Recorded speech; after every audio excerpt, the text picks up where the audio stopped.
Good morning, everyone.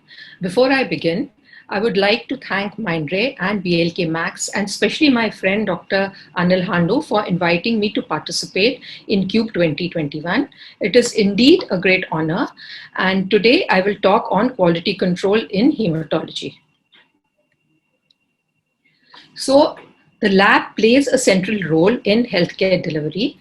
Therefore, it is mandatory for us to give meaningful results to patients which are both accurate and precise.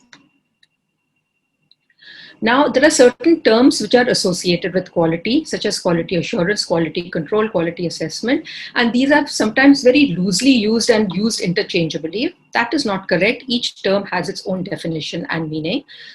Quality assurance is an overall management plan to guarantee the integrity of data, and it assesses how a lab can improve reliability of test results. Quality control is a series of analytical measurements which is used to assess the quality of your results. It ensures that the results which are generated by the lab are always correct. And quality assessment determines the quality of the results that are generated by the lab. The approach to quality control in hematology differs from that in clinical chemistry because hematology analyzers are multi-parameter instruments because in one run they are simultaneously analyzing hemoglobin, WBC, platelets, etc. This is as opposed to chemistry analyzers which perform one analyte at a time. Now, additionally, cell suspensions are used both in the test material as well as in the controls in hematology, and this is very challenging to make quality control materials of. Therefore, quality control in hematology is a very precise science. Now, hematology services may include general hematology, specialized hematology, coagulation, flow cytometry, molecular hematology, and blood transfusion. So you might wonder, why do I bother with quality? Why do I have to take so much trouble? I'm doing this work from so long. I'm perfect. I do it very well. My quality is very good. And you might very well be correct. But does the opposite person know that? So you have to convince the doctor who is referring to your laboratory and the patient who comes there. And you can only do this by getting some kind of accreditation for your lab. Accreditation is a process by which a formal recognition is given to the laboratory to perform testing. The common accreditation that we all receive in India is the NABL, and this certification demonstrates that a laboratory is capable and competent to carry out its specified scope or all the tests that it mentions in its scope. This certification also provides feedback to laboratories that they are performing their work in accordance with international standards. So we are also recognized and on par with other laboratories abroad. Now, external accreditation is mandatory by law for laboratories in most of the advanced countries. However, that is not so in our country. It is yet a voluntary process. And as of 2020, 1,332 medical laboratories have been accredited by NABL, a number not so large considering the large number of laboratories that are there in our country. And the different agencies or bodies which give accreditation are the ISO, the NACLA, the APAC, NABL, ANAB, and College of American Pathologists. Most laboratories in India have the NABL accreditation, and in addition, some laboratories also have the CAP accreditation. Now, before we go in for accreditation, we have to prepare ourselves for it. And there are certain steps one needs to take. The first, foremost, and most important step is to prepare a good quality management or a quality control or a QSP manual. This document must clearly define the policies of the lab. It must ensure quality through all phases of testing, and it should be capable of detecting problems and offer solutions for both preventive action as well as for corrective actions. Now, an example of preventive action would be delta checks in some unusual CBC parameters. For instance, you are getting a low platelet count in a patient. You do not know whether this count is correct or not. Go back and check previous reports of the patient and see if this is expected or not. If it is not expected, clearly your sample is not right. You have to do some procedure before giving out this report. You have to see the slide, etc. Or you can even call up the consultant and ask him if he is expecting a low platelet count on this patient. So these are all preventive actions you can take by using delta checks freely Corrective action is when already a wrong report has been issued, then you will have to issue an amended report stating where the report was wrong. It may just be a typographical error. You state that and you say to consider, not consider that report, but consider the newer amended report that has been given. The other very important step in getting prepared for accreditation is to prepare robust standard operating procedures.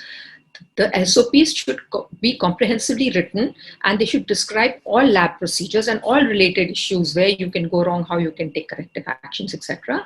This is essential for ensuring uniformity in any lab, and that is why this is first handed out to any person who steps into the lab, a new technologist, even a junior doctor, anybody, a senior doctor, anyone who comes into your lab for training has to be first given your SOPs. They should go through the SOPs so that they can perform everything in a uniform manner. Components of the quality assurance in a clinical laboratory is that they have to be comprehensive, and QA or quality assurance should cover all aspects of laboratory testing, starting from the pre-analytical phase to the analytical and the post-analytical phase of testing.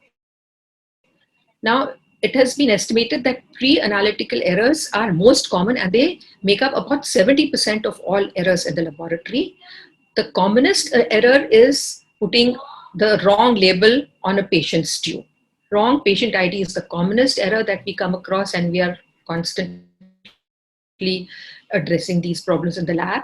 The second one is collecting your sample into the wrong anticoagulant. For instance, your CBC, it should be collected in an EDTA container, but if you, by mistake or without knowing, collect it in citrate, then the sample has to be rejected.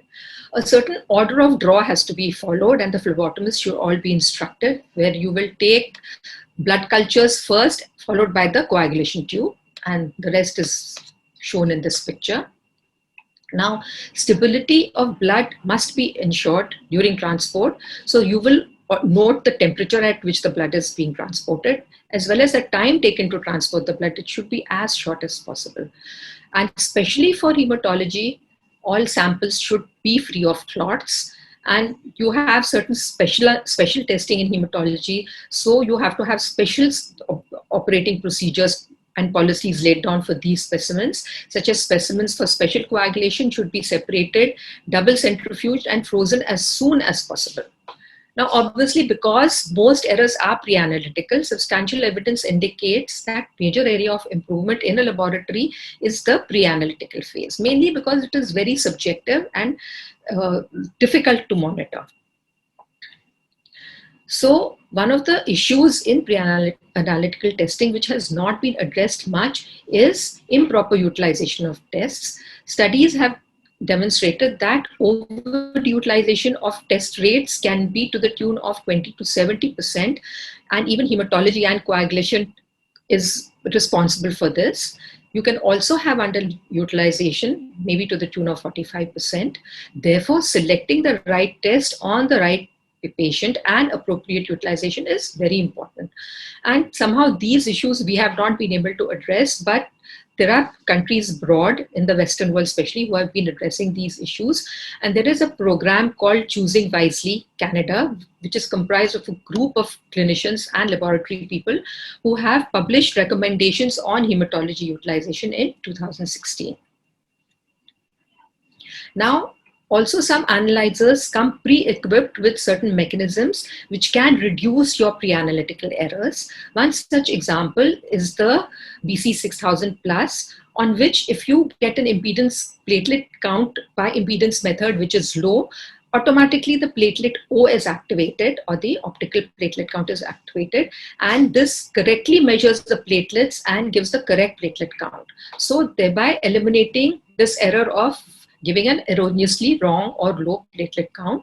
This is usually the case in patients who have platelet clumps or giant platelets or RBC fragments.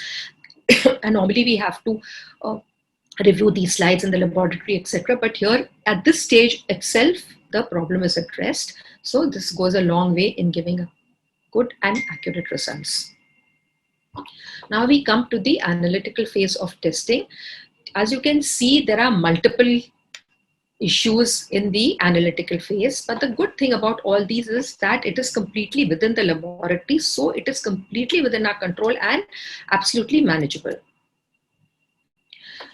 So what includes the analytical phase of testing? The most common procedure that we employ for analytical phase is use of internal quality control.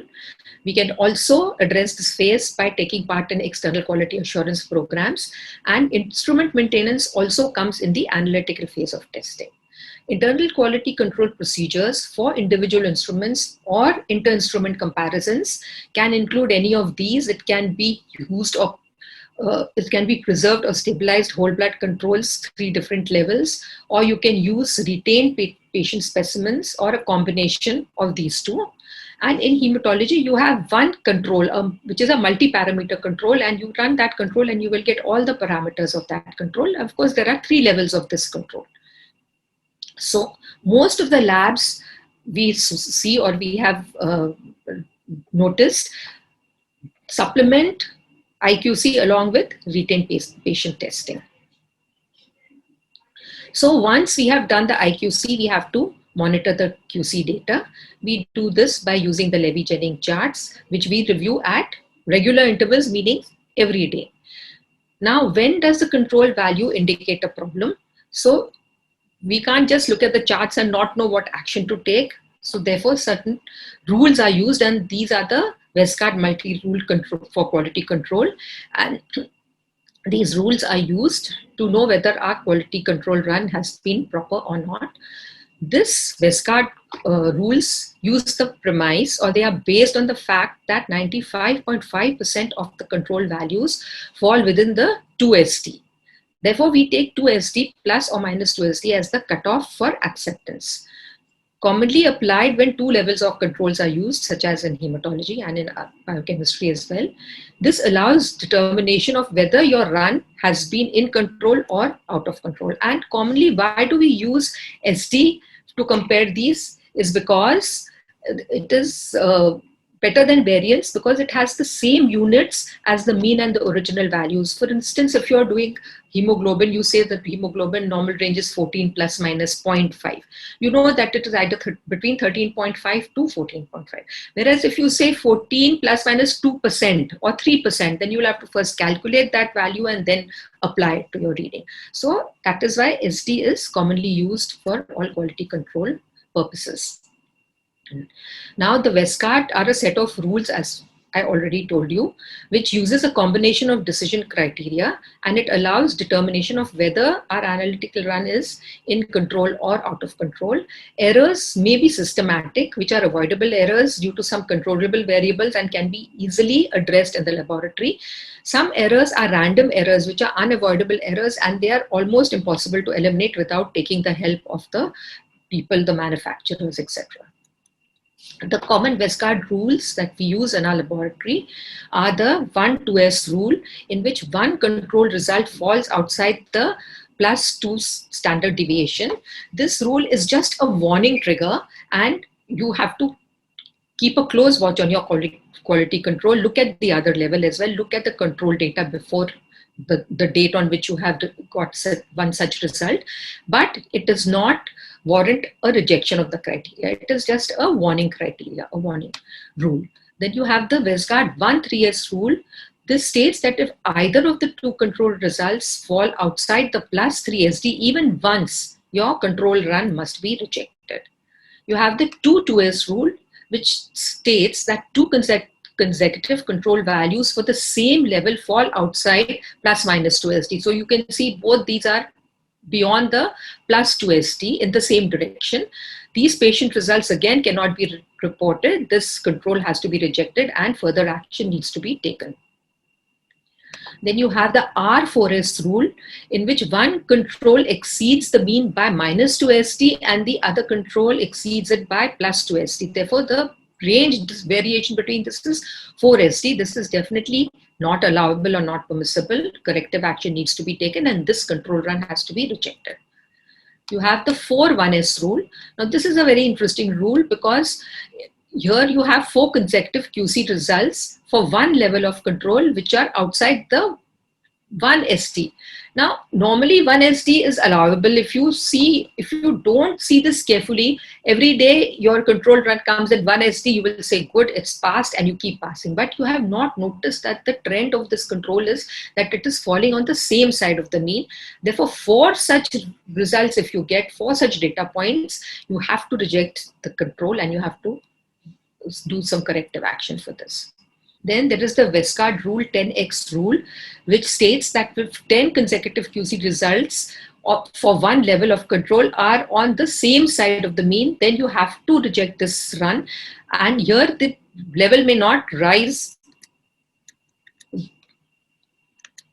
It may all be within the 2SD, which is permissible. However, it is not acceptable because they have all showing a trend towards going on one side of the meal. And the reason we reject it is that after some time, you will see that they keep rising, the levels keep rising, and then they go out of control range. So trends and shifts must definitely be looked at, realized, and assessed, even if they fall within the 1SD or 2SD as is permissible. If your QC is out of control, stop testing immediately, identify and correct the problem. Do not report patient results until the problem is solved. Then the other alternate method of doing internal QC is to use retained samples or patient repeats. And these are done for inter-instrument and intra-instrument comparison. This is an additional step, as I said, in the internal quality control process. It can also help you when control materials are not available. Maybe for a day or two, if you don't have controls on one instrument, you have run the retained patient sample on one instrument, you can always run it on the other and see if your controls are within permissible limits. You can go ahead and do the testing. And when you are doing a comparison, you will see that all values should fall close to the mean, in a tight cluster close to the mean. This shows good concordance between the two instruments, and this usually you will see for parameters like WBC, hemoglobin, etc. These are robust parameters. However, some parameters like platelets, MCV and all are notoriously not so stable, and therefore they will show that the values are scattered all across the mean. This shows not such good concordance as these values. And this is how we do retained specimen testing in a laboratory. We run the sample on one instrument, then on the other, and we take about 40 such samples. And from this, we calculate the allowable standard deviation for retesting of retained specimen testing.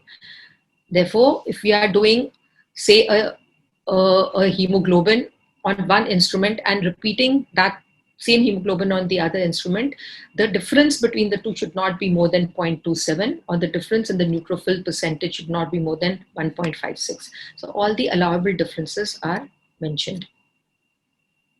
Now, some other common terms in quality which are misunderstood and not correctly said are calibrators and controls. Now, both these are specific materials and they're not interchangeable, but many times they're very loosely referred to. So calibrators are substances with a specific concentration. They are used to adjust your instrument to a certain specific level, and it gives a reference point for the instrument to adjust. Whereas controls are substances which are similar to patient samples and they have an established concentration. Controls verify the recovery level of the standardized reagents, and they are used to ensure the procedure and instrument is working properly. And the important thing to note is that calibrators cannot be used as controls.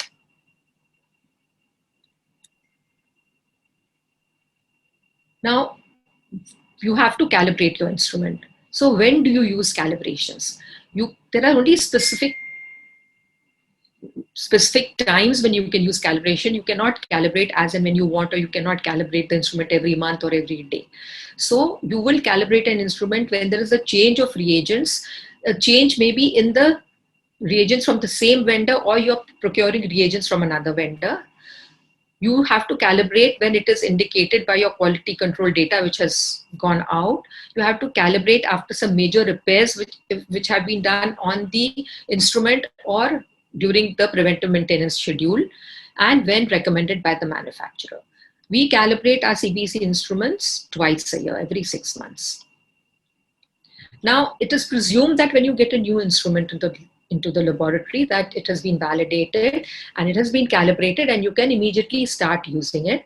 However, it is always advisable to validate that instrument once again. Maybe if you have another instrument, you can validate the results from that instrument, or you can use even some published articles on that instrument so that you make a note that you have taken note of this, you have revalidated, and you are using the instrument only after that. We had done the performance evaluation of a fully automated 5-part differential hematology analyzer, the Elite 580, in our laboratory, and we have published this validation in the Indian Journal of Hematology and Blood Transfusion. So anyone who wants to use this instrument can take this as a reference point and start doing it. The other important thing that one misses out in the laboratory is lot-to-lot verification. Whenever any lot of reagents or controls is being changed, the new lot and the old lot have to be run simultaneously on the instrument to see that there is some concordance. And importantly, you should note the acceptable criteria for the different parameters. And only if your two values come within this must that be accepted. The lot-to-lot verification is acceptable. If you have two analyzers or more than two analyzers in the laboratory, maybe from the same manufacturer or even from different manufacturers, you have to harmonize those. And you do that by running samples on both the instruments and by calculating a coefficient of variation and a regression analysis and see that they are concordant. Because it might happen that you are running one instrument in the morning and one patient sample, and you are running another instrument in the evening, and if that patient sample comes in the evening, there has to be some continuity of that sample. You cannot have very widely varying results. That is why harmonization is done. Now, quality control is also required for WBC differential counts. Automated differentials that you get from your 5-part analyzer should be compared with manual differentials and with the second instrument. So all should be on the same level, or you should be on the same page with all the differentials that you give out from your lab. The allowable difference should be calculated, and there should be criteria established for reviewing automated differentials based on histograms if you're seeing some shifts and trends in the histogram. And you should do a blood film review, and every lab should make its own slide review criteria. External quality control is also part of the analytical control.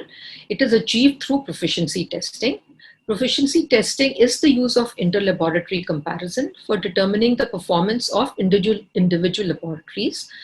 Now, we have been participating in the CAP proficiency testing program since many years, even before we went in for CAP accreditation. For those analytes for which CAP does not have PT material, we do an interlab comparison program with another accredited lab of equal competence. So we will send to another NABL or CAP accredited lab. And if there is a test which only you are doing and no other lab is offering, then you have to do a split sample analysis. Take that sample, split it into two, make two individual technologists from your lab perform that test and see the concordance. Now, external quality control programs are available in India from AIIMS, from the Department of Hematology in AIIMS, which gives you the hemogram testing, from CMC Vellore, which conducts the hemostasis testing, and from Tata Memorial Hospital in Mumbai, which gives flow cytometry for hematological malignancy, proficiency testing material for hematological malignancies by flow cytometry. The post-analytical stage of testing is also very important because according to CDC, 14 billion lab tests are ordered annually and 60 to 70% of medical decisions depend on lab results. This is huge, and it's a very great responsibility on us to be giving out accurate and correct results. The purpose of doing post-analytical verification is that you should validate the correctness of your test results by using either delta checks, right interpretation of reports, and it is very important to see that the reference ranges that you're printing in your reports are relevant and appropriate for your population. You cannot be having Western reference ranges for our Indian population, or you cannot be reporting pediatric values with adult reference ranges. The other step in post-analytical stage is to maintain the turnaround times. This is very important. All clinicians expect that the results should be given within a specific amount of time, and we should be complying with that. Then proper correlation of lab results with clinical remarks. If you see that you have got a low factor VIII level, you immediately must find out whether this patient is bleeding as a known case of hemophilia before giving out such a result. Proper communication with the caregiver, which may be the nurse or the doctor, and very importantly, notification of all critical results. Now we have all uh, critical values laid out in our lab, and they are defined, and every technician should know what these critical cutoff values are, and if anything comes above or below those values, they should be immediately informed, either if you're in a hospital, to the staff in the wards, or to the doctor or the consultant who has advised this test. And a wise thing, especially if you're giving it, reading out the reports to the sister in the ward, is to apply the read back policy. Ask her to repeat what you've said, take her name down, and so that she cannot say that you did not give the result. So this is basically to safeguard yourself. So as I told you, you cannot be using adult reference ranges for the pediatric age group. And though there are many studies done to establish reference ranges in adult population, most labs do that, very few studies have been done to establish normal ranges or reference intervals in the pediatric population. One such study has been carried out by Mindray, and the object of this study is to establish accurate and robust ethnic, age, and sex-specific reference intervals for hematology parameters during childhood and during adolescence, and to disseminate these established values so that it can be useful for many other people to use. Another important incident or activity that I find in the lab is filing of incident reports. Whenever an untoward incident happens, the technician who's committed the error should write down the sequence of events, and this should be submitted to the DQM, who does a root cause analysis. And finally, this should be discussed in lab meetings so that such errors can be minimized or omitted later on, because if everybody becomes aware that such an error is possible, they may all try to circumvent that. And each lab has its own format for documenting these incident reports. Now, a new concept which has come in quality assurance in the labs is risk assessment. When applied properly, it has a greater impact on patient safety. That is why it is now being increasingly used. It is aimed to minimize harm to patients by developing a system that can discover potential errors even before it affects patient management. It is comprehensive and it covers all the analytical stages of testing. And this too has a way in which you can assess your risk by taking incidence of that certain error and doing a calculation on that. And another parameter or another assessment parameter which has now come into labs, which was initially only used in the industries but is now being increasingly used in the lab, is the Six Sigma.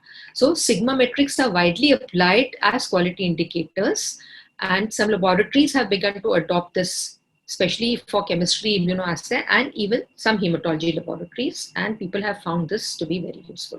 So as we progress, newer modalities for assessing our quality will come up. So we have to slowly start looking into all of that and being abreast with whatever is available to us. I would like to end by saying that the laboratory plays a key role in patient care. Behind every single tube you load on the analyzer is a human life. You may comply with all guidelines 99% of the times, but this will go unnoticed. No one is going to praise you for this. But the one time that you make a mistake, it will be noticed and remembered, and you will be reminded about this many times. You must have all had experience of this. Timely communication of results saves many lives.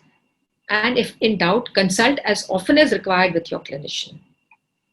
Now, I've put up a cartoon over here in which there is a patient who says, "Does it work?"